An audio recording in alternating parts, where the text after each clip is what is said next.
Many a times, two different labels are given to the same person for the same activity. More than 50 years back, there were people who were fighting for the freedom of the country, for the freedom of India. And these people, when the Britishers were ruling over India, and these people by the British government, they were called as terrorists. Whereas by the common Indians, they were called as freedom fighters, as patriots. Same people, same activity, but two different labels. If we agree with the view of the British government that the Britishers had come to rule over India, then you would call these people as terrorists.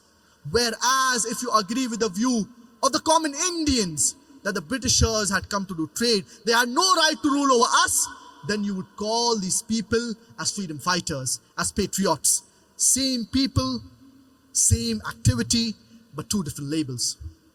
So here we realize, depending upon how the media portrays certain things, the projection, it changes.